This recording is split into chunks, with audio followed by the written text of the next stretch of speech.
Bueno, pues buenos días, bienvenidos a todos a este nuevo webinar que organizamos conjuntamente desde tecnowebinars.com y Luis Vilanova. Bueno, ya sabéis, Luis es uno de los principales expertos en España en todo lo que tiene que ver con certificación de software para cumplir con las nuevas normativas antifraude bueno, que se están imponiendo.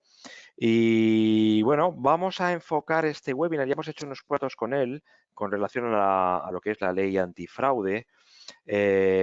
Vamos a enfocarlo hoy desde el punto de vista del usuario de software. Hasta ahora nos hemos enfocado más desde el punto de vista del fabricante de software, desde el consultor integrador de software, y hoy lo vamos a hacer más ayudando al usuario a entender cómo afecta esto bueno, pues al uso que hace de los sistemas de contabilidad, los sistemas de ERP, los sistemas de facturación. ¿Qué tal estás, Luis? Muy bien y encantado otra vez de estar con vosotros. Muchas gracias. Bueno, pues ya sabéis, Luis estará hablando durante unos 45 minutos y luego, pues, estaremos encantados de escuchar vuestras preguntas, vuestros comentarios. Podéis hacerlos directamente vía micrófono. Levantando la mano os abriremos el micro y desde ya podéis hacer vuestros comentarios, plantear vuestros comentarios, vuestras dudas en el chat de GoToWebinar. Luis está en Valencia y él, bueno, nos va a introducir un poquito más a cuál es su expertise. Luis, adelante. Perfecto, muchas gracias. Pues nada, bienvenidos a todos, bienvenidos a esta nueva ponencia. Voy a ser bastante práctico y pragmático, como todos nuestros clientes que ya me conocéis sabéis que soy. Esta conversación va a durar, esta charla va a durar 45 minutos, más o menos. No quiero tampoco extenderme demasiado. Luego haremos un pequeño turno de preguntas y luego ya a vuestra disposición por correo electrónico, teléfono, etcétera, para resolver cualquier otras inquietudes, ¿vale? Lo primero que vamos a hacer, pues nada, para los que no nos conocéis aún, simplemente presentarnos. Yo soy Luis Vilanova y digamos que lideramos en España la ley antifraude aplicada al software de gestión, contabilidad y facturación. Llevamos trabajando, pues pronto hará ya casi un año, con muchos tipos de empresas, generalmente empresas partners y desarrolladoras de software. Pues aquí existen algunos casos de éxito, decenas de ellos, de empresas pequeñas, medianas, grandes, desarrolladoras, etcétera, etcétera. También que sepáis un poco nuestro perfil, pues colaboramos con asociaciones fiscales de toda España. Trabajamos con los principales despachos de abogados en esta materia y en otras. Y trabajamos, ¿por qué arrancamos el tema de la ley antifraude? Pues fundamentalmente porque como auditores CISA certificados ya colaborábamos y colaboramos liderando otras auditorías en España de la agencia tributaria. O sea, la agencia tributaria, pues ya trabajamos con ellos. Yo he perdido la cuenta, creo que son unos 7 años ya, en otras auditorías como la de digitalización certificada de facturas. Esta homologación que recibes la factura en papel, escaneas, transformas en PDF con unos procesos de calidad, cadena de custodia, controles de firma, etcétera, etcétera, y ya puedes romper el papel. La mayoría de soluciones de este tipo hemos podido ser nosotros los que trabajemos como auditores en España para homologarlo. Bueno, también trabajamos como peritos judiciales, así que, bueno, pues aplicando todo esto, colaboramos con decenas de empresas en lo que es la ley antifraude. Esta charla está enfocada sobre todo a que los clientes finales, ¿por qué no también partners? Porque como me decía un cliente que justamente nos ha firmado esta mañana, Luis, es que yo además de cliente además de cliente tuyo, por el tema de ser desarrollador de ERP, también soy cliente tuyo por ser usuario de un software de facturación, ¿no? Para gestionar mi empresa de desarrollo de software. Correcto. No tanto cliente, como le decía él, me decía, ¿qué puedo hacer yo para ¿cómo me puedes ayudar para que mi software, el software que yo tengo, que yo pago por él para usarlo como cliente final, para que cumpla al máximo con la ley? Pues bueno, yo le decía, mira, hay dos cuestiones. o nosotros evaluamos el software y te decimos qué cuestiones estarían fuera de la ley al máximo posible, o bien hablas con tu partner o con tu proveedor y le dices que hable con nosotros.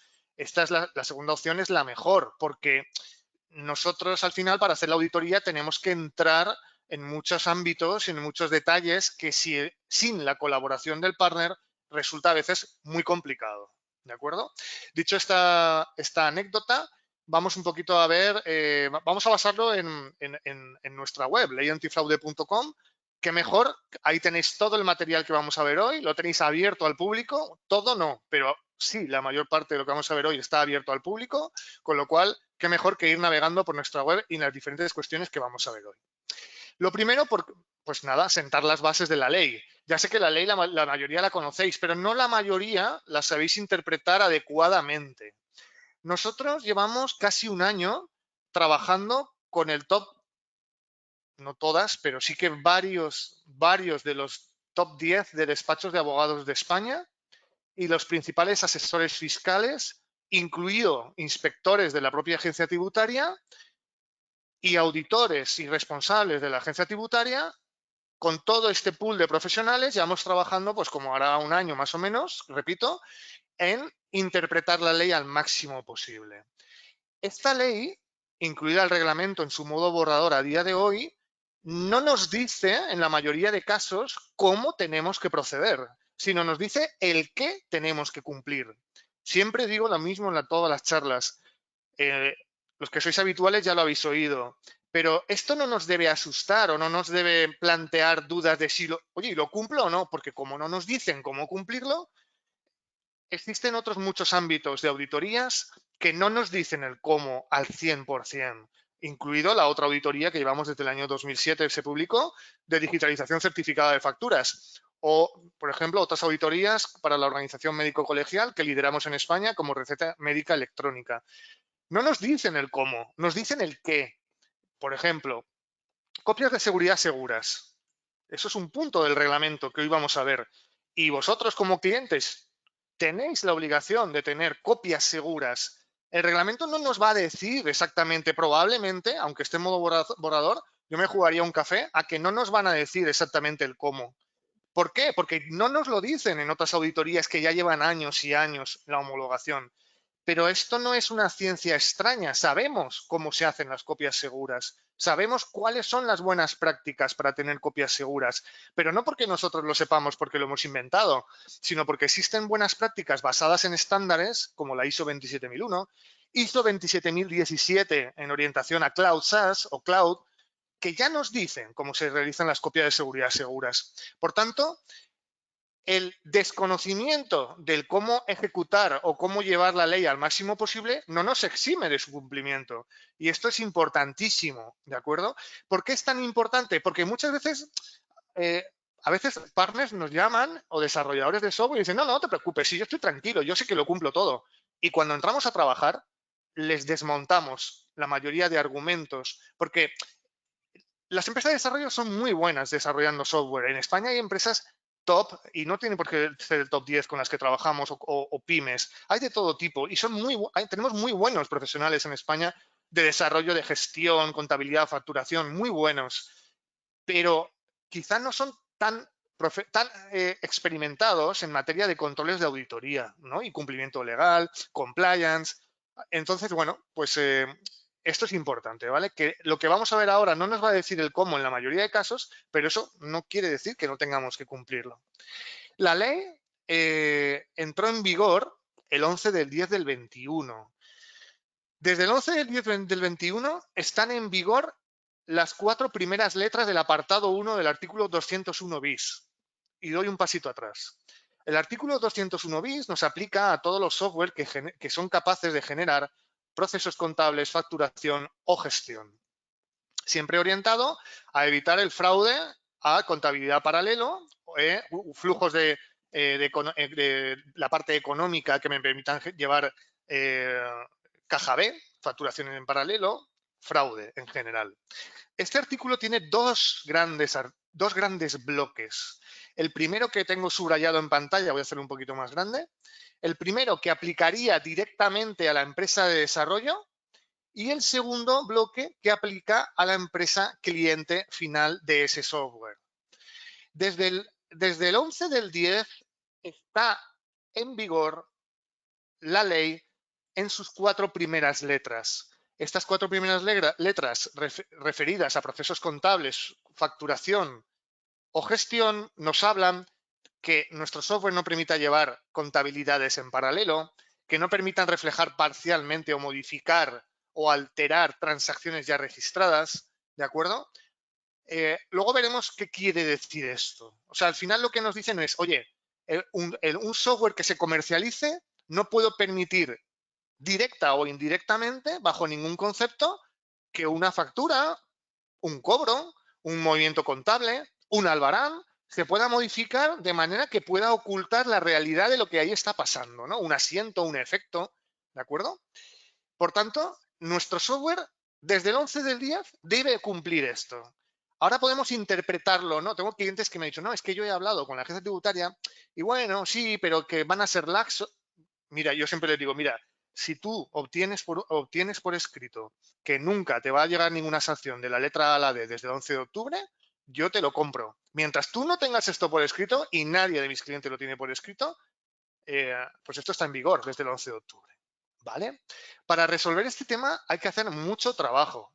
Es decir, no es tan fácil, los clientes no lo tenéis tan fácil como decirle al cliente, a vuestro partner, oye, que lo cumpla y ya está. Cumplirlo, por favor. Ellos tendrán que hacer mucho trabajo, pero vosotros, los clientes finales también, como ahora luego vamos a ir viendo. ¿Vale? Muy bien. Por otro lado, existen las 2 letras finales del primer apartado de los 201 bis que nos dicen y nos habla de integridad, nos habla de conservación, accesibilidad, legibilidad, trazabilidad e inalterabilidad.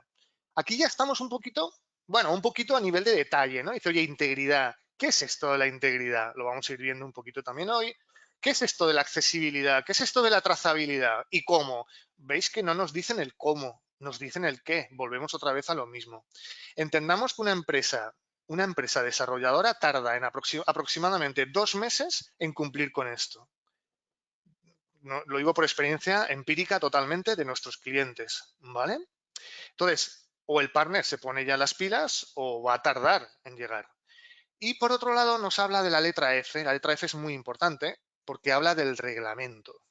El reglamento también lo vamos a revisar hoy, no lo vamos a ver en detalle, pero sí que lo vamos a revisar para que los clientes finales empiecen a entender todas las responsabilidades que a él le aplican también.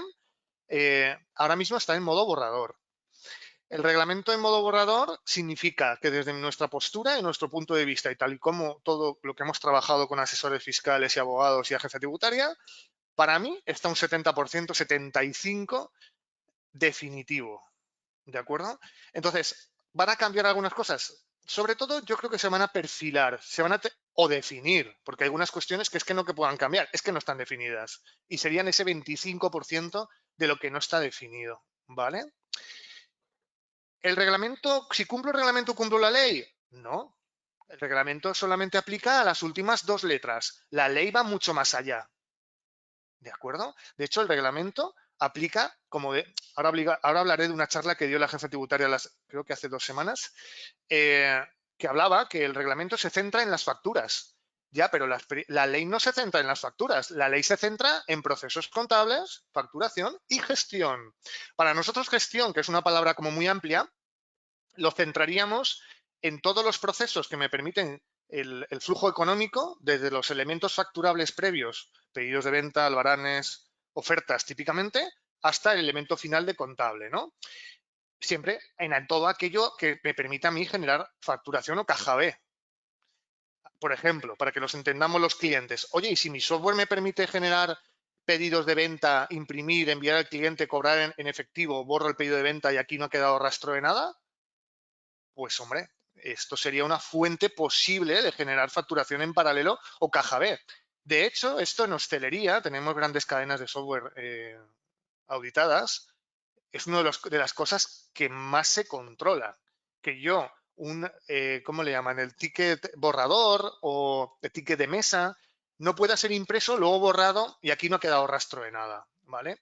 Esto no es reglamento 100% puro, sí que es una parte del reglamento, por lo tanto, aunque veáis que esto no está dentro del reglamento, cuando luego vayamos al reglamento, sí que hay puntos que el reglamento sí que los marca como transversales del software, ¿vale? Para evitar justamente ese tipo de situaciones que comentaba como ejemplo, ¿vale?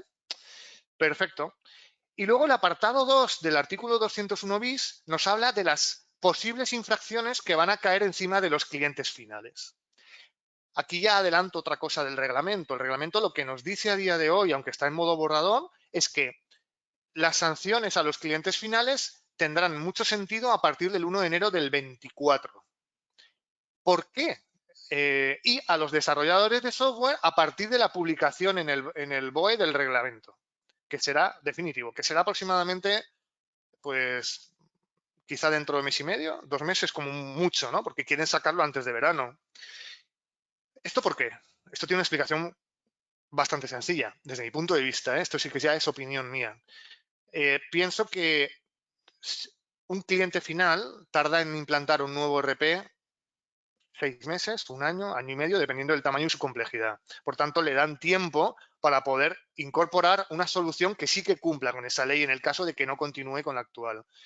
La empresa de desarrollo, pues la empresa de desarrollo tiene desde el 11 del 10 de 2021, ya tiene esto sobre la mesa, de manera que si no se ha puesto las pilas con esto es porque no ha querido, ¿vale? El reglamento está en modo borrador. ¿Podemos trabajar cosas ya del reglamento? Por supuesto. En torno a un 75% ya podemos empezar a trabajarlo. Oye, Luis, y si luego el reglamento me cambia alguna cosa, vale, estamos de acuerdo. Habrá un 5% de lo que hayas ya hecho, un 10, si me apuras, que a lo mejor tienes que tocarlo, pero tú ya tienes todo ese trabajo resuelto, ¿no? ¿Vale? Ok, perfecto.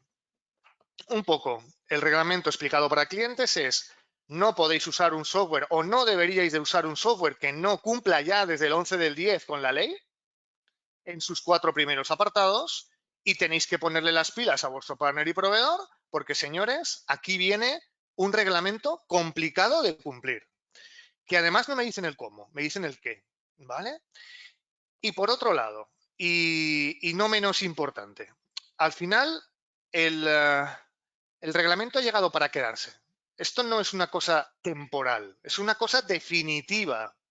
Esto ya aplica en Francia, en Portugal, Alemania, Sudamérica, ni entremos a hablar. Italia, otros países ya tienen su propia normativa respecto de esto. Como me decía un cliente el otro día: oye, Luis, es que resulta que la ley española y el reglamento es mucho más exigente que la italiana, por ejemplo, o que la francesa. Sí, la NF 525 de Francia es la quinta parte de la española en requisitos o en exigencias. Pues, ¿qué vamos a hacerle? Pues nos tenemos que poner las pilas ya, ¿vale? Ok, pues seguimos un poquito más. Quiero que veáis un poquito nuestro apartado de noticias, clientes finales y partners. ¿Por qué? Porque aquí vais a encontrar, pues, muchos artículos que hoy incluso nos va a servir de base para esta charla. Hace poco publicábamos este artículo: la agencia tributaria nos da la razón. Esto no es una... ¿Qué significa esto? Significa que la agencia tributaria, de hecho aquí tenéis el enlace, realizó una charla para el periódico El Mundo, donde asistieron 2 personas muy claves de la propia agencia tributaria: director de informática, responsable de la agencia tributaria en esta materia, etcétera, explicando de qué iba esto de la ley antifraude. Primero, aquí, ¿por qué dijimos que alineados en el camino correcto? Porque al final, prácticamente todo lo que nosotros llevamos trabajando desde agosto del año pasado, julio del año pasado, está alineado con todo lo que se dice en esta ponencia. Es decir, voy a subrayar algunas cosas que ya me voy adelantando de lo que vamos a ver posteriormente. Ellos dicen: oye, está claro que el nivel más seguro, que eso también podríamos llegar a entrar a discutir, con todo el respeto de los responsables de la agencia tributaria de esta materia, podríamos entrar a discutirlo, pero ellos dicen: para nosotros el sistema más seguro es que cada vez que yo emito un ticket o una factura, automáticamente se comunica con la agencia tributaria. Esto, cuidado con esta afirmación. Luego ya entraremos. Yo soy perito judicial, trabajo en muchos juicios. ¿Cómo podemos saber que una factura no se ha alterado antes de la comunicación online, por mucho que sea en tiempo real? Cuidado con este punto. Y la segunda cuestión muy importante es que el reglamento y la ley no exige de un auditor externo que se preocupe y que firme que este software cumple con la ley y el reglamento. Esto, algunas empresas de desarrollo pueden decir, pues qué bien, ¿no? Porque así no tengo que entrar en un coste o no tengo que colaborar con un auditor externo. Yo me hago mi declaración responsable. La declaración responsable es que el partner se autoproclama como responsable del cumplimiento de toda la ley y del reglamento. O sea, lo voy a decir de otra manera, toda la responsabilidad de todo lo que ocurra va a recaer en la empresa desarrolladora. Esto queda claro, ¿no? Toda la responsabilidad recae en la empresa desarrolladora. Esto no es siempre así. En otras auditorías, como la de digitalización certificada de facturas, donde nosotros escaneamos facturas, se obliga a la intervención de un auditor externo como nosotros para que primero ayude a la empresa a cumplirlo y segundo, nosotros firmamos y nos mojamos, entre comillas, nos comprometemos a que ese software cumple con la ley al máximo posible para obtener la homologación. Así que si alguno piensa, si alguna empresa de desarrollo ha pensado que es perfecto porque no tengo que contar con ninguna empresa externa tercera, para mí es un absoluto error. Porque significa que si tú no cuentas con un auditor que ha auditado como nosotros o como otros, que han auditado decenas y decenas de software como este, pues te estás tú responsabilizando de todo lo que ocurra. Y cuidado, porque con el cumplimiento del reglamento y de la ley entran muchas cosas en juego. Entran cosas en materia de cláusulas de contrato con clientes, o sea, legal, compliance. Entran cuestiones de desarrollo de software, programación, diseño. Entran cuestiones de arquitectura de sistemas y ciberseguridad. Sistemas, ciberseguridad. Entran cuestiones de negocio. ¿Cómo hago que mi aplicación de la ley y del reglamento además me permita seguir comercializando mi producto, evitando la pérdida de clientes, la huida o salida de otros potenciales clientes en pro de otros? O sea, esto es un problema transversal, no es un problema vertical del departamento de programación, ¿vale? Esto es muy importante. Pues nada, yo os invito a que leáis a los clientes, os invito a que leáis este tema, esta noticia. Aquí está el enlace al vídeo de su ponencia. También muy importante, aquí en la ponencia se dice, primero, reafirman lo que nosotros estamos diciendo de que es muy complicado que un software cumpla con todas las cuestiones de la ley. Ellos mismos lo dicen. Segundo, dicen que ellos recomiendan la comunicación en tiempo real, o sea, para la empresa desarrolladora, obligatoriedad de implementar ese proceso de comunicación en tiempo real. Cliente final, tendrás que obligar a tu partner a que esa funcionalidad la tenga, pero ojo, dicen que no van a obligar, al menos de momento, a que los clientes usen esa funcionalidad. O sea, que si yo la tengo en mi software, pero no quiero usarla porque me resulta incómoda, poco productiva o cualquier cuestión, yo seguiré necesitando un producto, un software que cumpla con la ley igualmente. Antes hablaba con Daniel, el organizador de esta ponencia, y le decía, mira, yo trabajé en una de las más importantes empresas de perfumería, con más de 300 perfumerías en España. Allí llegábamos hasta cronometrar el tiempo que tardaba en imprimirse el ticket de venta. ¿Por qué? Porque en picos de venta, en campañas de San Valentín, Navidad, a lo mejor tenían 500 clientes, 500 tickets al día. Si el tiempo medio de impresión hubiera sido 1 minuto, 50 segundos, hubiéramos hundido el negocio. Entonces, cuidado con la comunicación en tiempo real, porque yo sé y tengo clarísimo que a no ser que se haga obligatoria y esto sea una revolución, muchísimas empresas no van a optar por ello. Hablamos de bares, restaurantes, ferreterías, ópticas, todo tipo de sectores, ¿no? Imaginémonos en este caso de la perfumería, que de los 5 segundos que llegamos a optimizar la impresión ticket, ahora se convierta en 1 minuto. Le hemos hundido el negocio en picos de campaña, ¿vale? Muy bien, pues un poquito era esto de este artículo que los clientes tenían que saber, ¿vale? Otra de las cuestiones que me gustaría que los clientes conozcan, y por supuesto los partners, aunque para eso ya hay otros webinars que damos, son los niveles sancionables. Es decir, Nosotros esto lo hemos trabajado con varios despachos de abogados y al final a veces me llama algún cliente, alguna empresa de desarrollo, y me dice, Luis, además directamente a veces alguno me ha dicho esto, ¿eh? Oye, Luis, yo ya dejo trazabilidad, ya cumplo con la ley, ¿no? Yo creo que el problema es que hay un desconocimiento, ¿vale? Y esto no es risa, o sea, esto es una cosa muy seria de una ley que nos va a aplicar a todos transversalmente, no llegar a ese conocimiento profundo de lo que nos implica, ¿no? Entonces, obviamente no, obviamente cumpliendo solo con la trazabilidad no cumplimos con la ley, ya lo hemos visto la ley, hemos visto el reglamento, no hemos visto el reglamento, lo hemos comentado un poco, luego lo veremos más en profundidad. Hemos visto las dimensiones de auditoría, de integridad, trazabilidad, legibilidad, accesibilidad, etcétera. Y quería parar aquí para comentar si tuviéramos que clasificar las 3 posibilidades de sanciones que tiene un software, pues lo clasificaríamos en estas 3 categorías, ¿no? Esto está trabajado con despachos de abogado, no es ciencia infusa, ¿no? Que sale aquí de repente. El nivel 1 para nosotros sería lo que le llamamos intencional. El cliente final debe entender que si su software tiene alguna opción que permita ocultar, permita modificar facturas ya expedidas, que me permita llevar caja B, que me permita realmente hacer cosas que van en contra de la ley de una manera clarísima. Esto sobre todo se daba en los años 90, 80, con software que tú apretabas control B y te salía una contabilidad en paralelo, cosas así. Esto, la verdad, tengo que ser honrado y sincero en que la mayoría de software de RP que auditamos no cumple con este nivel sancionable, no tiene, ¿vale? A lo mejor esto de modificar las facturas expedidas, sí, ahí sí, el 90% lo tiene, pero que tenga una funcionalidad para hacer fraude o caja B o contabilidad en paralelo, no, sinceramente, ¿vale? El nivel 2, sí.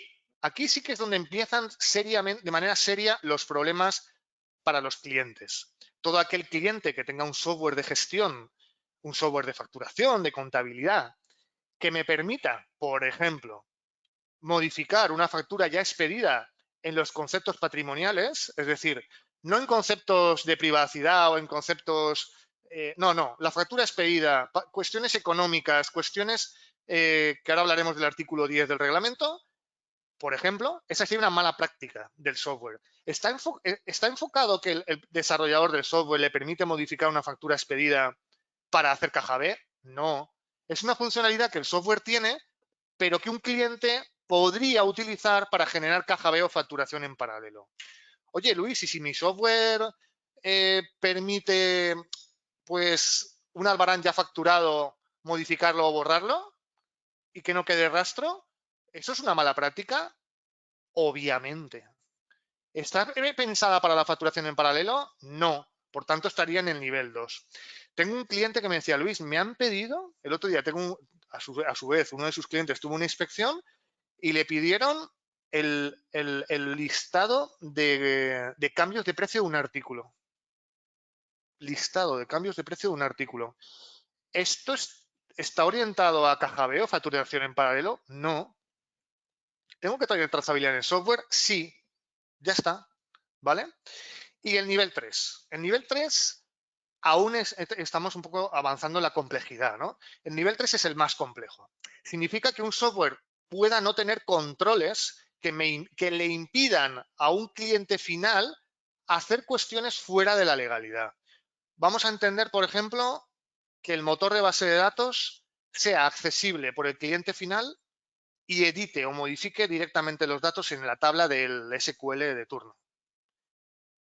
Esto es una ausencia de un control de seguridad y, por tanto, estaría en el nivel 3.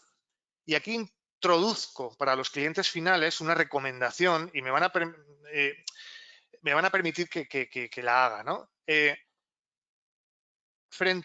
Si yo tengo que elegir entre una solución o entre una implantación, porque las soluciones a veces on-premise también se pueden instalar en cloud. Todo lo que sea llevarlo a cloud bajo el control del partner siempre será más seguro.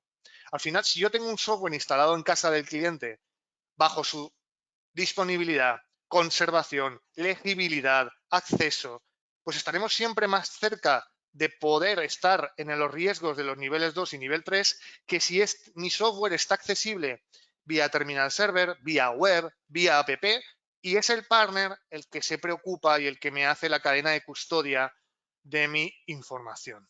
¿Vale? Yo, como cliente final, no tengo acceso a nada de ese software más que la capa de negocio que me da acceso a las funcionalidades del día a día. ¿Vale? Esto es una recomendación general para los clientes finales. ¿De acuerdo? Bueno, pues hemos hecho un poco una revisión, ¿no?, de los 3 primeros. Esto lo hemos visto ya.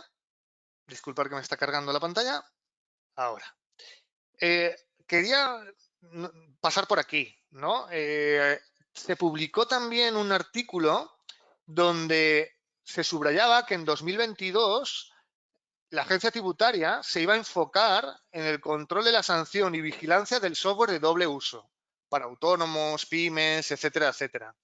Esto salió el 1 de febrero, me parece, o por final de enero. O sea, esto no es algo que suena, esto ya es, son temas de la agencia tributaria, de comunicaciones, charlas, ponencias de la propia agencia tributaria. Esto ya va en serio, ¿vale? Y va en serio, desde el 11 de octubre, pero los clientes y empresas de desarrollo, pues como lo veíais un poquito a lo lejos, nosotros hemos seguido empujando este tema, comunicando, evangelizando, ¿vale? Uno de los puntos que quería comentar es, existen empresas que gestionan el kit digital. Si nosotros podemos llevar el nuevo producto a un nuevo contrato, quizás sea quizá podría entrar en lo que es el kit digital, porque podríamos estar hablando quizá de un producto totalmente nuevo, quizá de un contrato completamente nuevo, y quizás podríamos embarcarnos en que todo el esfuerzo que estamos haciendo con la auditoría y los desarrollos y cambios que vais a hacer puedan entrar dentro del kit digital. Esto lo dejo aquí, no voy a entrar en profundidad porque yo no soy un experto en kit digital, pero abro la posibilidad y nosotros os pondríamos en contacto con una empresa que gestiona estas ayudas, ¿vale?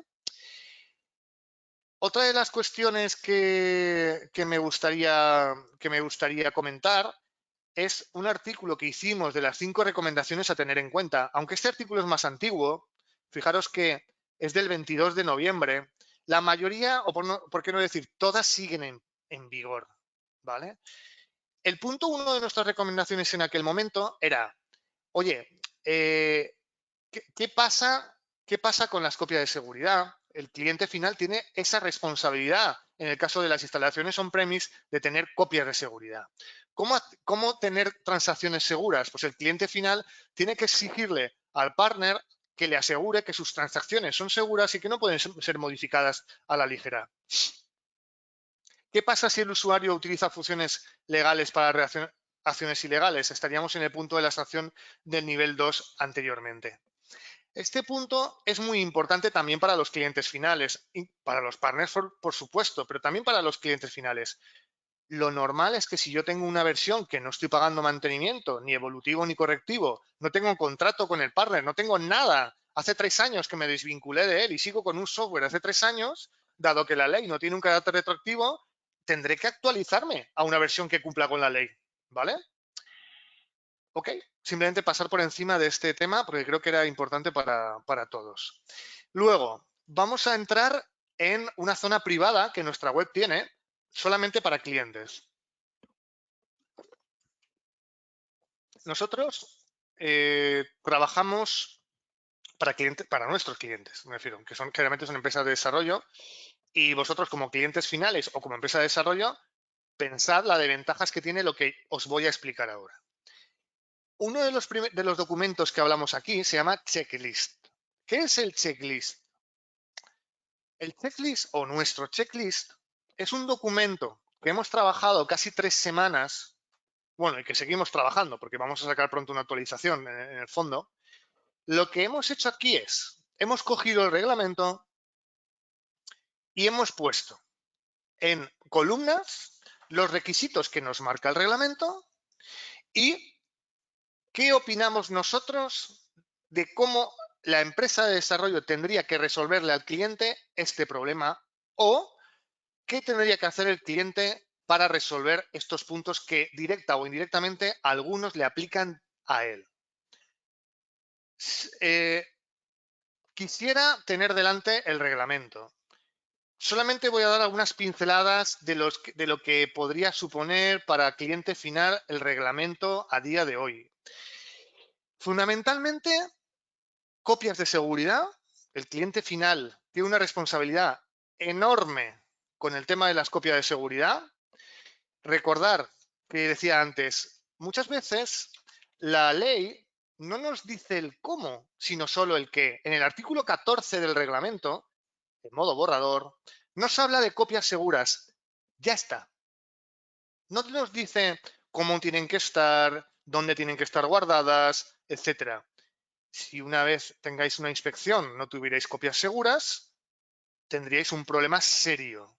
Y voy a contar una pequeña anécdota que me decía un software de hostelería. Me decía, Luis, es que hasta hace poco era más barato para una cadena de restaurantes decir, no tengo la copia, se me ha roto, que, que pagar la sanción. Esto se ha acabado, esto ya no va a ser así. ¿De acuerdo? Entonces, los clientes finales tenéis responsabilidad, por ejemplo, de este apartado, de este punto, copias seguras, y el cliente o el partner, desde nuestro punto de vista, tiene toda la responsabilidad de trasladarle a sus clientes cómo tiene que hacer estas copias de seguridad. ¿Y cómo las tiene que hacer? Nosotros le decimos a nuestros clientes cuáles son las buenas prácticas, a las empresas de desarrollo, cuáles serían las buenas prácticas. ¿Vale? Fijaros que aquí habla de posibilidad de descarga, volcado, legibilidad. Cuidado con este apartado de legibilidad de copias de seguridad. Súper importante. ¿Vale? Imaginémonos que tengo una copia de seguridad de hace 4 años que está dentro de mi periodo como obligado tributario, pero no la puedo abrir. ¿Estaría cumpliendo con la legibilidad si no puedo abrir la copia de seguridad de hace 4 años? Yo creo que la respuesta está clara, ¿no? ¿Vale? Esto es una responsabilidad del cliente final, pero no se le exime desde mi punto de vista al partner, al menos en los términos de explicarle cómo debe de hacerlo. ¿Y por qué lo digo? Porque yo voy a juicios donde a veces el cliente, yo estuve en uno que siempre lo cuento hace poco como anécdota, cliente final perdió las máquinas virtuales donde estaba la instalación, la máquina virtual la gestionaba el partner, o al menos le instalaba el software ahí y acabó condenado a una sanción importante el partner. Porque al final el juez dice, vamos a ver, este cliente lleva ferreterías, sabe mucho de tornillos, tuercas, llaves, pero aquí quien sabe de informática es el partner. Y si el partner no le ha dicho lo que tiene que hacer copia de seguridad, tengo que resolverlo, ¿vale? Bueno, temas de copia de seguridad, temas de accesibilidad, que la aplicación sea accesible, el cliente tiene que dar una accesibilidad. Temas muy importantes que estaría rozando el compliance de cómo le respondo yo a la agencia tributaria, por ejemplo, que cumplo con, por ejemplo, con el registro de eventos, ¿vale? ¿Cómo le demuestro yo como cliente final a la empresa ante una inspección que mi registro de eventos cumple con el reglamento? ¿De acuerdo? En su artículo 8. ¿Cómo? Pues o bien el partner me da a mí las herramientas para que yo le demuestre que mi registro de eventos es seguro, o me dice cómo enseñarlo, o me da las instrucciones cómo proceder ante una inspección en este caso. Si yo soy un inspector, y lo hablaba el otro día con un inspector, yo cuando vaya a un software que vea ciertos problemas diré, quiero que este software me demuestre que tiene un registro de eventos seguro. Ojo también, esto es muy importante. Antes hablábamos, y no me lo había preparado, pero es que me acaba de venir a la mente. Esto es muy importante porque aquí en este vídeo de la agencia tributaria, ellos son muy buenos profesionales y dicen en un momento dado que quien cumpla con la comunicación en tiempo real cumple con el reglamento. Pues yo ahí discrepo un poco, porque si nos venimos aquí, si yo me vengo al reglamento y busco el punto 8.2, lo que nos dice es que si tenemos toda la parte de comunicación online del reglamento nos plantea, estaremos cumpliendo con el artículo 8.2, ¿vale? Pero no con todo el reglamento. Y el artículo 8.2 son muchas más cosas. al resto de artículos, quiero decir, son más cosas, ¿vale? De todas formas, tendremos que esperar ahí al reglamento definitivo y aún así tendremos que tener en cuenta que de momento es voluntario de usar la comunicación en tiempo real. Y ellos sí que en el vídeo, en la charla, siguen manteniendo este argumento de voluntario para el obligado tributario. Con lo cual, volvemos a la responsabilidad del partner en todo el reglamento y en toda la ley prácticamente. ¿Ok? Y nada, bueno, pues como os prometí, 45 minutos más o menos de esta ponencia. Algunas conclusiones para los clientes. Ya, no esperéis exigir a vuestros clientes, a vuestros partners, proveedores, distribuidores, que os aseguren que vuestro software cumple con la ley y el reglamento, y fijaros que digo las dos cosas, cumple con la ley y con el reglamento, que os dejen muy claro. Nosotros esto, ¿cómo lo hacemos con nuestros clientes? Nosotros trabajamos lo que se llama el documento de adhesión. El documento de adhesión es un documento que enviamos a todos los partners con una serie de cláusulas que tratan de ayudar a los clientes finales. Es decir, es un documento orientado a vosotros, clientes finales, pero que emite y configura finalmente el partner. Ahí están, por ejemplo, obviamente, el tema de las copias de seguridad, políticas de retención de esas copias de seguridad, o sea, cuánto tiempo tengo que guardarlas y cómo, y muchas otras cuestiones que están en ese documento, que vuestro partner os tiene que decir, ¿vale? Pues eso, asegurar que vuestro software lo cumple, presionarle a vuestros partners para que lo vayan cumpliendo al máximo posible. Si os argumentan, no, es que de momento el reglamento no es definitivo, sí, pero la ley aplica desde el 11 de octubre y el reglamento es muy completo y lo va a cumplir ya, ¿vale? Va a ser definitivo dentro de nada y tú ya puedes ir trabajando el reglamento. Así que bueno, hay mucho trabajo por delante. Cualquier duda, tenéis nuestro teléfono, tenéis nuestro email y también ahora abrimos un turno de preguntas para aquellos clientes o partners que queráis un poco preguntarnos cualquier cuestión, ¿vale? Pues nada, muchísimas gracias. Bueno, pues muchas gracias, Luis. Efectivamente, tenemos unos minutos con Luis, aprovechar que lo tenemos aquí en directo. Podéis plantear vuestras preguntas directamente vía micrófono. Levantar la mano accionando el iconito levantar mano del panel de control. Ya tengo aquí algunas manos levantadas y yo os abro el micro, ¿vale? Levantar la mano accionando el botoncito levantar mano del panel de control y yo os abro el micro. Preferenciamos siempre las preguntas vía micrófono. Venga, empezamos con Jorge Vallejo. A ver, Jorge, te abro el micro. Hola, Jorge. Tienes que abrirte tú el micro, Jorge. ¿Ya me oís? Ahora Sí, sí, perfectamente. perfecto. Buenos días. Lo primero, agradeceros estas charlas tan interesantes y tan, para mí, bien explicadas por parte de Luis. Tengo 3 preguntas, no sé si me permitís 3. Venga, empieza. Vamos a intentar ser muy rápidas. La primera, la de eventos seguros. Con eventos seguros yo me voy a fijar principalmente el objetivo de los albaranes, que es lo que más me preocupa. El tema de las facturas lo tengo clarísimo, no podemos tocarlas, pero en el momento de los eventos de un albarán, yo emito un albarán, pongo un artículo, pongo una cantidad, pongo un precio. ¿Puedo modificarlo antes de ser facturado? Pueden ir y cambiarlo, aunque se haya grabado e impreso, enviado al cliente, hay una modificación, nos ha enviado, ¿yo puedo cambiar la cantidad o el precio con el cliente o tengo que hacerlo en negativo? Mirar. Eso es lo que más me preguntan mis clientes, que es lo que preocupa en Sí, su por operativa supuesto, diaria, ¿de acuerdo? por supuesto, por supuesto. Mirar, el registro de eventos, mejor me voy a ir a nuestro checklist que está mejor explicado. El registro de eventos nos dice que todas las operaciones del software tendrán que ser registradas. Sí. Entonces, el reglamento no habla de impedir la modificación de albaranes. La ley tampoco me dice la imposibilidad de modificar los albaranes.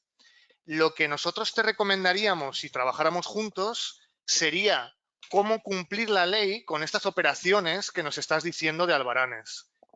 Obviamente eso forma parte de la colaboración con nuestros clientes finales. No te puedo trasladar sin entender cómo es vuestro software, qué funcionalidades tiene, entrar ahora a resolverte una funcionalidad concreto dentro sin saber el perímetro de tu aplicación, sin saber qué tienes en tu aplicación, sin saber a qué sector va o qué se puede hacer o no con tus albaranes, yo no te voy a responder ahora. Lo que sí que te digo es, al menos la trazabilidad de todo lo que tú has hecho con eso debería estar de forma segura. Ahora, ¿cuándo puedo y no puedo? ¿Y qué puedo hacer? ¿Y qué otras medidas, Luis, me vas a recomendar? Eso no es objeto de hoy de la charla, ¿vale? Eso lo guardamos para nuestros clientes, obviamente. Lo que sí que te digo, trazabilidad completa de todas las operaciones. Y O sea, trazabilidad segura. Tal usuario, desde tal máquina, tal hora, tal día, el registro que hizo. O que cambió. Dato anterior y dato nuevo. Artículo 8.4. Punto 8.4 del artículo 8 de la ley. Trazabilidad completa. De acuerdo. Segura. Y ¿Vale? cuando dice segura es que la tengo que encriptar. Eso formaría parte de la colaboración que pudiéramos hacer en algún momento. No voy a poderme ahora explicaros cómo se hace una transacción segura, porque hay tantas formas de hacerse. Vuestra web, esta base de datos está local on-premise, está en cloud, utiliza Oracle. Por ejemplo, Oracle tiene tablas inmutables. He dicho una marca, no me gusta decir marcas. Utilizamos tablas inmutables, utilizamos una solución cloud para registro solo lectura, utilizamos... No, ahora no es el momento. No podemos intervenir sobre. De acuerdo. Pues con la última exposición, ya la última pregunta te la voy a evitar porque no me vas a contestar.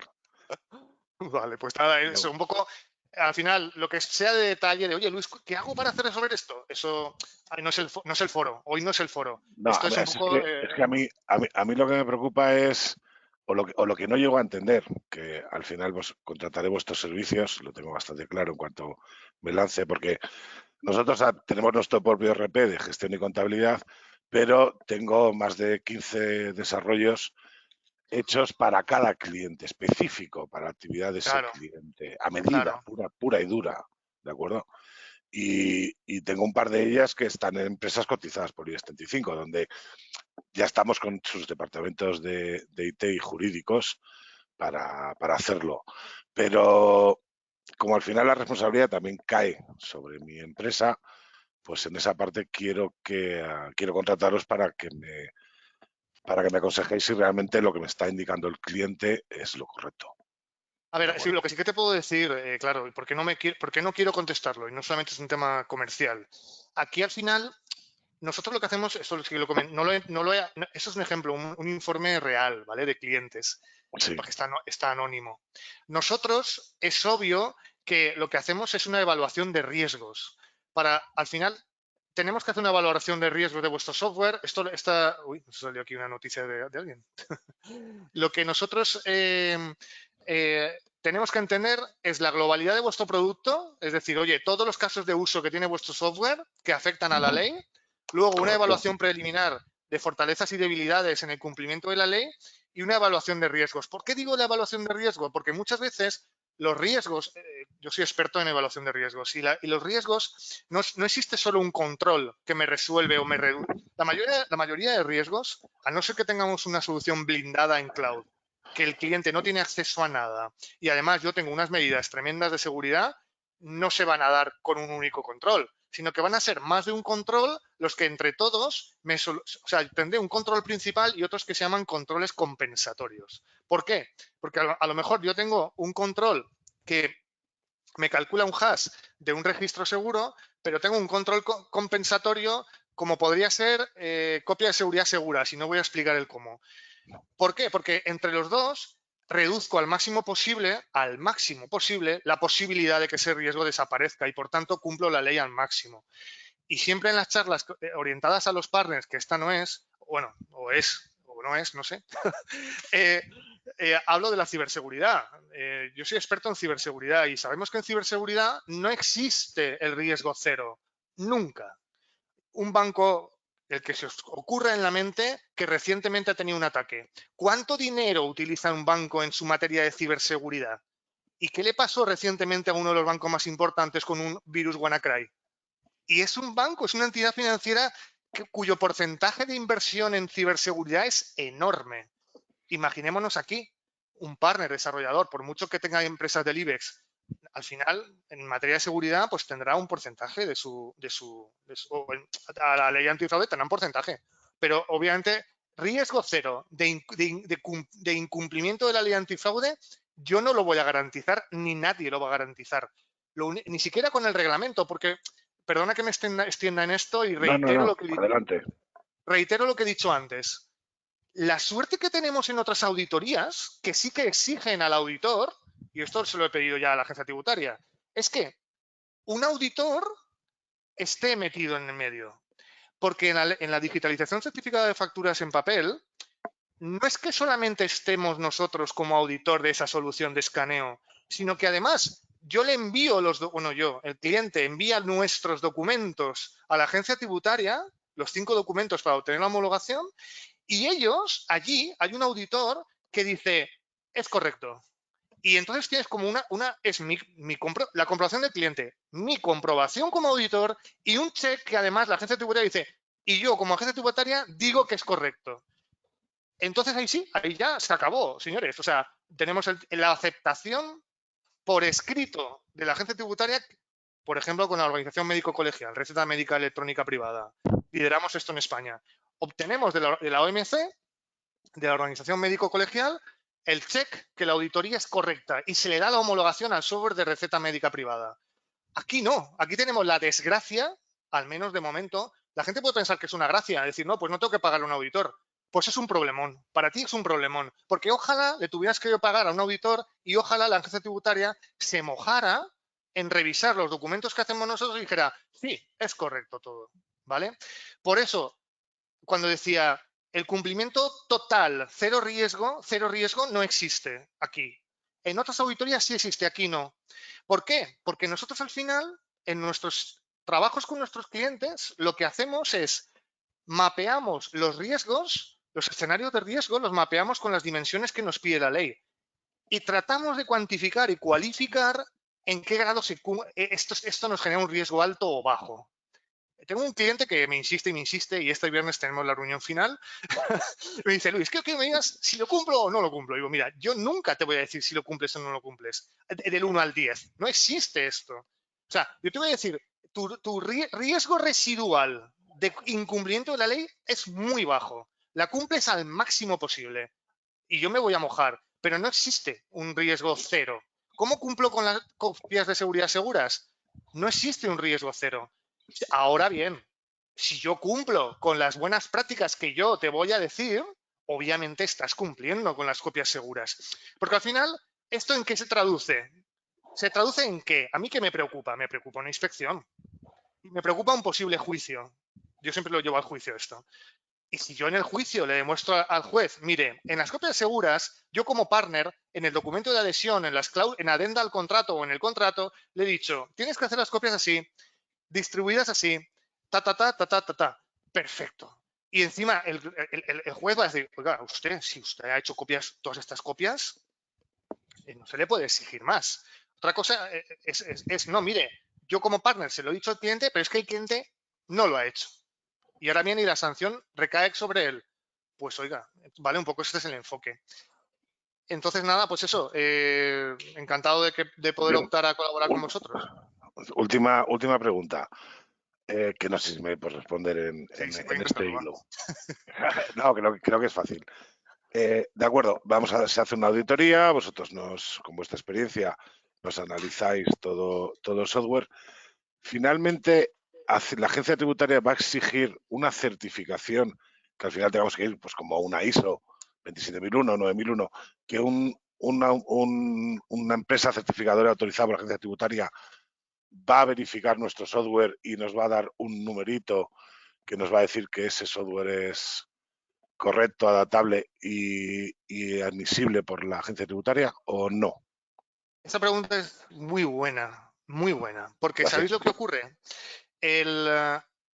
Como repito, la auditoría de digitalización certificada, la auditoría de receta médica privada electrónica, en las dos Tanto la agencia tributaria como la organización médico colegial nos da tanto un OK como una referencia, en la agencia tributaria nos da una referencia y nos dice tu software homologado es el código 483B27, ¿vale? Para siempre.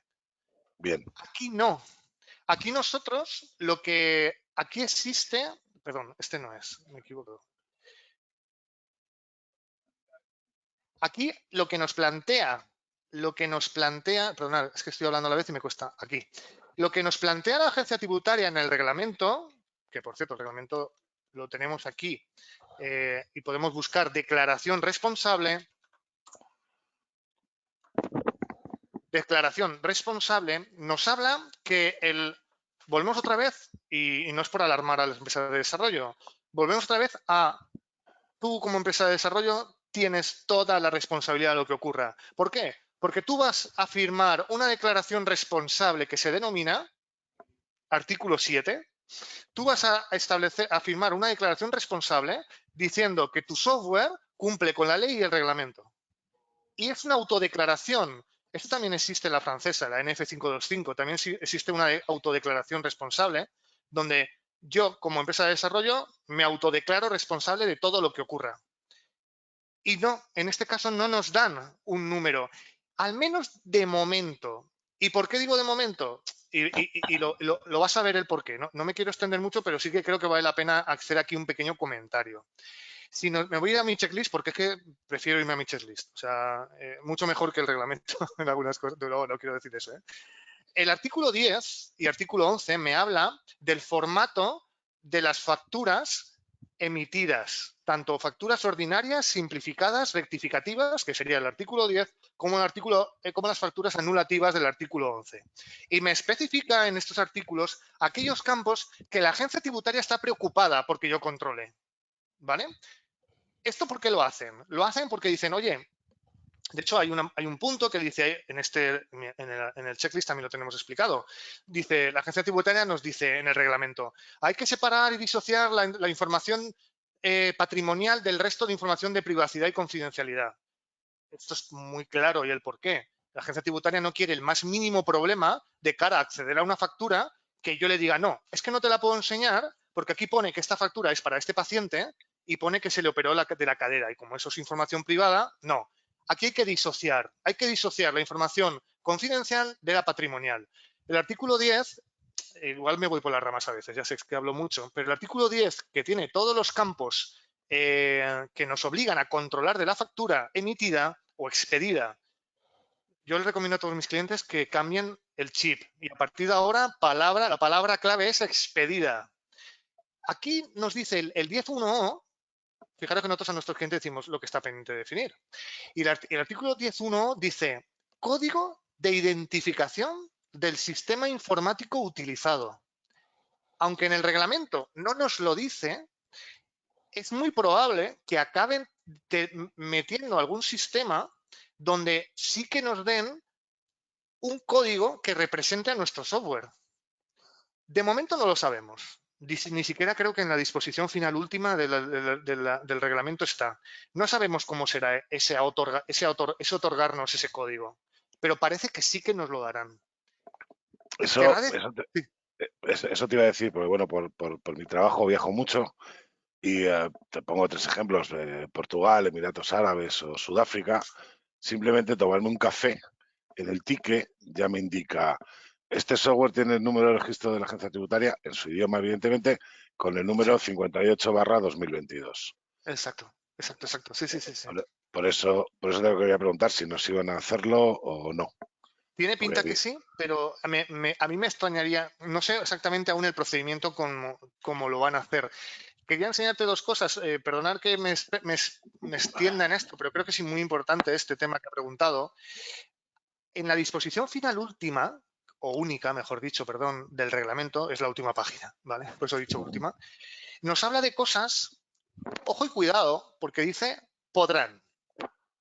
Esto es importante. En el reglamento hay cosas que tienen su interpretación, ¿no? Porque dice podrán o no. Es decir, no sabemos si terminarán de hablarse de cómo serán las copias seguras.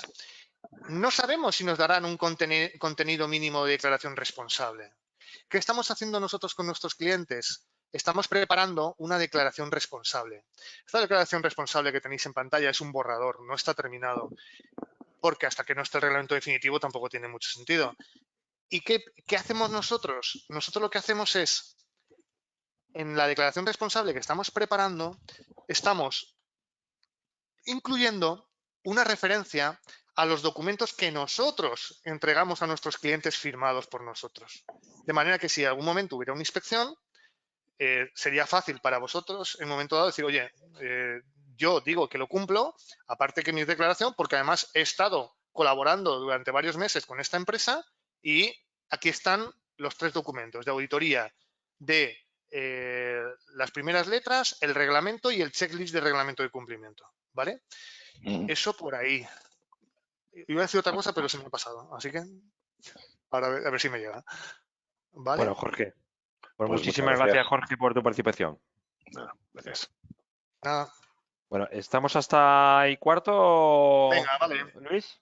Vale, A ver, perfecto. vamos a ver, Alejandro Lozano, a ver, te abro el micro. Hola, Alejandro.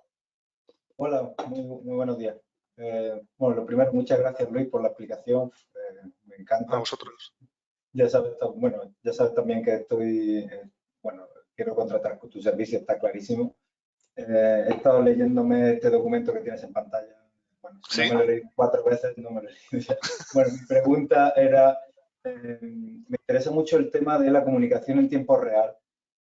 Yo creo que quizá el ejemplo más cercano que tenemos es el del Ticket Buy, en el que hay un código QR que te remite a una página en la que puedes consultar esa transacción. Quería saber, sé que en el documento no se habla prácticamente nada de esto, no hay ningún detalle ni de si se va a parecer a los de otros países, nada. Entonces quería saber si, yo en mi opinión, eso me podría, en mi caso, ahorrar bastante trabajo por el tema de no tener que hacer, bueno, tú lo sabes, eso te puede quitar, puede ser una parte buena. Y además, si lo recomiendan, seguro que tiraría por ahí. El tema es si sabes si se ha avanzado en eso o si hay alguna referencia de esta charla que comentabas a ese tema. A ver, aquí hay 2 cosas. La primera sería reiterar el concepto voluntario. De hecho, si en el reglamento, tú como lo has leído varias veces lo sabes, ¿no? El tema de voluntario, que los obligados tributarios remitan la información en tiempo real, de manera que si no quieren, o tú obligas o comercializas tu producto bajo ese paradigma, o con lo cual perderás ventas seguro, o tendrás que seguir cumpliendo con todo el resto. Luego también añadir lo que decíamos, el reglamento no lo dice exactamente así, es decir, dice que cumpliríamos con el 8.2, pero no con el resto de puntos del reglamento, ¿vale? Y el registro de eventos, por ejemplo, está fuera del 8.2, si no me recuerdo mal. Entonces, lamentablemente no. Lamentablemente, aquí en la última página del reglamento, espera un segundo, lo deja además con claridad. No tenemos ni la estructura, ni el contenido, ni el detalle, ni las políticas de firma de las facturas. Tenemos que esperar. Yo siempre le digo a mis clientes que esperen, que no lo podemos implementar. ¿Se supone que será parecido? Pues probablemente sí, pero al final yo intuyo que acabará siendo un XML, por lo que me han dicho, o por lo que me ha llegado, que acabará siendo un XML, que en aquel que se tendrá que calcular un hash encadenado con clave privada y una firma digital con criptografía asimétrica, que en aquellas comunicaciones online solo habrá que calcular el hash encadenado con clave privada. Aquí que estoy dando ya pistas, ¿eh? Pero no lo puedo asegurar. Aún no es seguro esto, ¿vale? Un poco por sentido común, algo parecido al Ticket Buy, que en mi opinión está bastante bien, es bastante asequible para los desarrolladores. Bueno, pues muchas gracias, Luis. Buen día. Venga, gracias. Gracias, Alejandro. Y nos vamos a Carlos Gallego. Carlos, te abro el micro. Tienes tú que abrirlo también.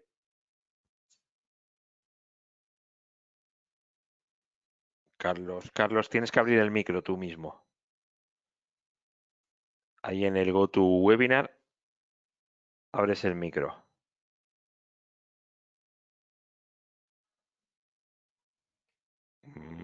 Ahora sí, ahora sí. Ahora sí, perfecto, Ahora sí. perfecto.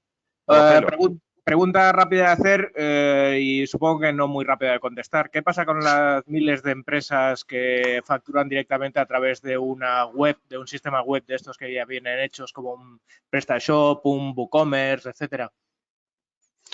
Pues ahí es complicada, efectivamente la pregunta es compleja, porque me la han hecho también en otros seminarios, pero la respuesta sigue siendo la misma. Al final, tendrá el partner, por un lado, si te la implanta un partner o un proveedor, tú deberías de exigirle al partner o proveedor que te asegure que esta solución cumple con la ley y con el artículo. Ya sé que estas soluciones se pueden contratar directamente, a veces en cloud directamente, en cloud SaaS. O sea, cojo la solución, pago 20 euros de licencia al mes, como el que hice, o 100, y lo tengo funcionando. Tú tendrás que exigir, al final detrás habrá un partner, hay un distribuidor, alguien ahí. La otra pregunta, oye, ¿y si me descargo yo el código fuente, cómo pasa? Me descargo yo la versión gratuita de tal RP, no voy a poner nombres, que es gratuita, y me la instalo, pues entonces tú eres el responsable de asegurar que esa solución cumple con la ley. No, resulta que esa solución ya publicita en su web que cumple con la ley. Pues aquí yo os diría dos cosas. Lo primero, yo no soy abogado. ¿Qué ocurriría si esto no es verdad? Tendréis que ir a un despacho de abogados. Y la otra cuestión es que si lo pone, yo le exigiría que me explique o que me dé todas las especificaciones técnicas que demuestren que cumple la ley por escrito. Más allá de esto, aquí entra un problema, que entra dentro de la evaluación de riesgos que hablábamos antes de nuestro informe. Oye, ¿y qué pasa con RPs de pago? No hace falta que sean gratuitos, de pago, donde el partner puede personalizarlo. El otro día hablábamos con un partner muy grande y decía, Luis, es que esta solución lo cumple porque es que es la más grande en su sector, tal. Bueno, pues tendrás que te demuestre que esto lo cumple. Que no basta con que diga en su web, esta solución tengo algunos clientes, tengo hasta un caso de un cliente, que me dijo, se puso a trabajar con nosotros y por casualidad entro en su web ese mismo día que empieza a trabajar con nosotros y pone, cumplimos con la ley antiprove.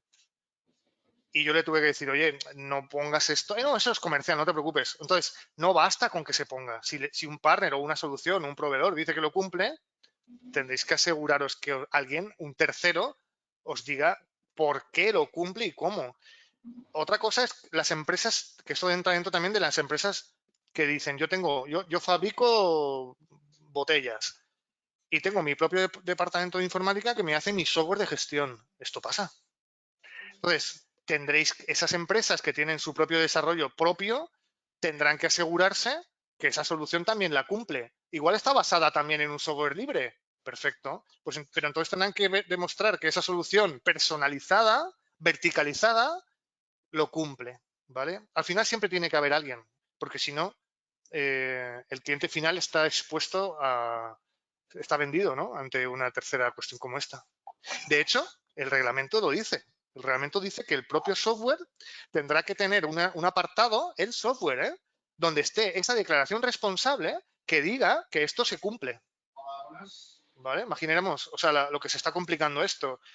Pensar ahora mismo en un RP. Sí. De pago o gratuito, el que os venga a la mente. Pues ese RP tendrá que tener esta declaración responsable accesible desde el software. Y ante una inspección, el inspector podrá solicitarle al fabricante o al distribuidor o al partner, ya tenemos en mente el concepto de partner, ¿no? Que personaliza el vertical de tal RP y tal RP, tendrá que demostrarle que ese software lo cumple. ¿Vale? Ok. Os tengo que dejar en 2 minutos. Vale, pues muy bien, muchas gracias, Carlos. Vale, última pregunta que te hago aquí. Dice Jesús, ¿se pueden borrar asientos? Esta es otra de las preguntas que, como me ha hecho uno de los potenciales clientes, yo no puedo responder directamente desde aquí. Es decir, la ley no nos dice que no podamos borrar asientos. No nos dice directamente eso. ¿Bajo qué condiciones y cómo los puedo borrar? Eso forma parte del trabajo que hacemos con nuestros clientes, ¿vale? Ok. Pues muy bien, Luis. Oye, muchísimas gracias por tu tiempo y nada, hasta la próxima. Venga, un abrazo a todos. Gracias. Muchas gracias a todos. Hemos estado casi 90 personas en directo, 150 registradas. Estar muy atentos a próximos webinars de Luis Vilanova porque siempre tiene cosas muy interesantes que decir. Un saludo y hasta la próxima. Adiós. Adiós.